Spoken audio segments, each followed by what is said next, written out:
लक्ष्मीनाथसमारम्भां नादयामुनमध्यमाम् अस्मद् आचार्यपर्यन्तां वन्दे गुरुपरम्परां यदि राजाय विद्महे श्रीभाष्यकाराय धीमहि तन्नो रामानुजार्य प्रचोदयात् ஆழ்வார்கள் திருவடிகளே சரணம் எம்பெருமானார் திருவடிகளே சரணம் ஜீயர் திருவடிகளே சரணம் யோ நித்யமச்சுத பதாம்புஜயுக்மருக்ம வியாமோகதஸ்ததிதரான திருநாய மேனே அஸ்மத் குரோர் பகவதோஸ்ய தயைக சிந்தோ ராமானுஜஸ்ய சரணம் சரணம் பிரபத்யே நீரார் கடலும் நிலமும் முழுதுண்டு ஏலார் ஆலம் இளந்தலின் மேல் துயிலந்தாய் சீரார் திருவேங்கட மாமலை மேயாரா முதே அடியேர் கருளாயே. எல்லாம் அல்ல ஏழுமலையான் பெருங்கருணையாலே 4000 திவ்ய பிரபந்த பாசுர பதிவேற்றங்களின் வரிசையில் இன்றைக்கு 2668வது நாள் பாசுர பதிவேற்றம். திருமங்கையாழ்வார் நம்மாழ்வார் அவருடைய திருவிருத்தம் என்கிற பிரபந்தத்தினுடைய 29வது பாசுரத்தை இன்றைக்கு நாம் அனுபவிக்க இருக்கிறோம். முதலிலே கடம்பியாச்சான் அருளிய தனியன் கருவிருத்த குழி நீத்த பின் காம கடுமொழி வீழ்ந்து ஒரு விருத்தம் புக்குழல் உருவீர் உயிரின் பொருள்களுக்கு ஒரு விருத்தம் புகுதாமல் குருகையோர்கோன் உரைத்த திருவிருத்த தோரடி கற்று இரீர் திருநாடகத்தே என்பதாகும். 29வது பாசுரம். இந்த பாசுரமானது தலைவியானவள் தலைவனை விட்டு பிரிந்திருக்கிற பொழுது தூது விடுகிறாள். அன்னத்தை பார்த்து தூது போக சொல்லுகிறாள். ஆனால் அந்த அன்னம் இவளுடைய வார்த்தைக்கு கட்டுப்படவில்லை. எனவே தூது செல்லாத அன்னத்தை பார்த்து வெறுத்து பேசுகிற பாசுரம், பராங்குசனம் பேசுகிற பாசுரம் இந்த பாசுரம். 29வது பாசுரம்.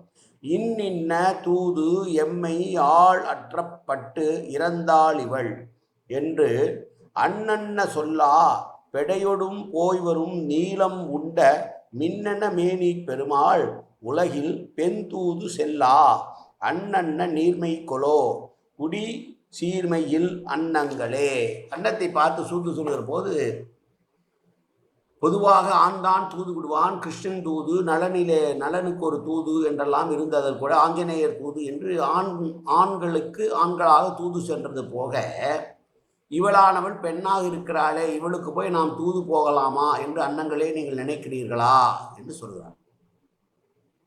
குடிமை சீர் இல்லை என்று சொல்கிறார். அன்னம் என்பது நான் பெண், நான் மனிதத்தன்மை உள்ளவள், நான் ஜீவனோடு இருக்கக்கூடிய 6 அறிவு படைத்த மனித குலம். நீயோ 5 குணம் கூட இல்லாத ஒரு பறவை இனம், உயர்குடி பிறப்பாலே வரும் சிறப்பில்லாத பறவைகள், வண்ணமான பறவைகளே. நான் பராங்குசனாயானவள் வேறு ஆள் இல்லாமல் இப்படியே உன்னை தூதாக அனுப்புகிறேன் என்று இலக்காரமாக இருக்கிறாயா? ஆனால் நான் கேட்கிறேன், உன்னுடைய தூதுமொழிகளை தலைவனிடம் சொல்லாமல் பெண் பறவைகளுடனே மந்தகதியோடு உலாவிக் கொண்டிருக்கிறையே. நான் இவ்வளவு சொல்கிறேன், போய் பார்த்துட்டு வான்னு சொல்கிறேன். ஆனால் நீ என்ன நினைக்கிற, இவளுக்காக நான் தூது போகணுமா அப்படின்ற மாதிரி உன்னுடைய படையோடு நீ இங்கே சுற்றி கொண்டிருப்பது நியாயமா? நீல நிறமான விஷத்தை உட்கொண்டதனாலே, ஆலகால விஷத்தை உட்கொண்டதனாலே நீளமாயிருக்கிற திருநீலகண்டன் மின்னல் போல திருமேனி உடைய எம்பெருமுனியானுடைய உலகத்திலே பொன்களுக்கு தூது செல்வது இல்லை என்று அப்படிப்பட்ட தன்மையிலே இருக்கிறாயா என்று கேட்கிறார். அன்னப்பறவைகளை வெறுத்துரைக்கும் பாசுரம் என்று நாம் சொன்னோம். நம்முடைய நாயகன் விஷயத்தில் தூது செல்லுமாறு வேண்டி கேட்டுக்கொள்கிறாள். ஆனால் அந்த இவருடைய வேண்டுகோளை அந்த அன்னங்கள் நிராகரிப்பதோடு அவையவை தன் பெண்டுகளோடு உல்லாசமாக உலவி தெரிகிறதாம்.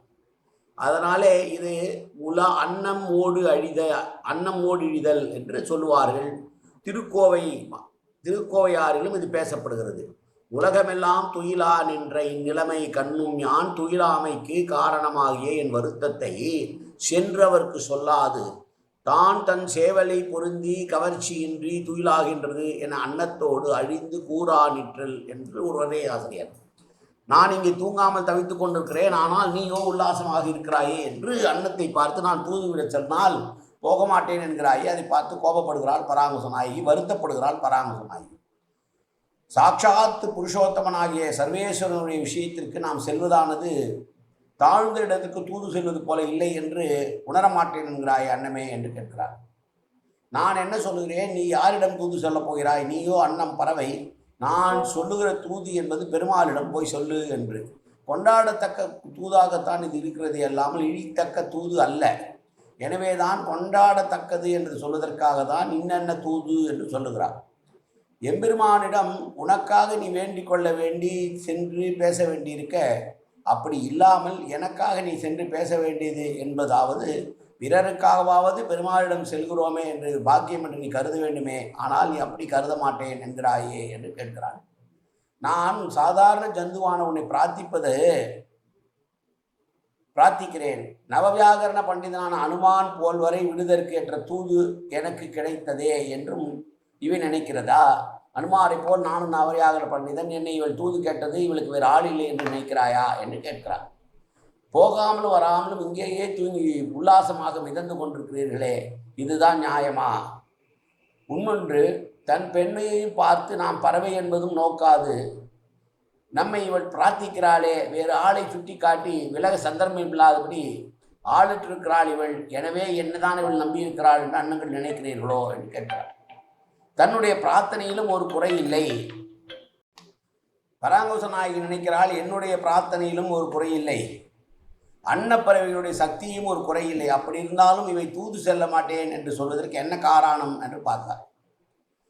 புராண இதிகாசங்கள் படி பார்த்தால் அனுமன் தூது, கண்ணன் தூது, நலன் தூது ஆகிய வரலாறுகள் ஆண்கள் பொருட்டாகவே தூது செல்லுதல் மரபாக இருக்கிறது.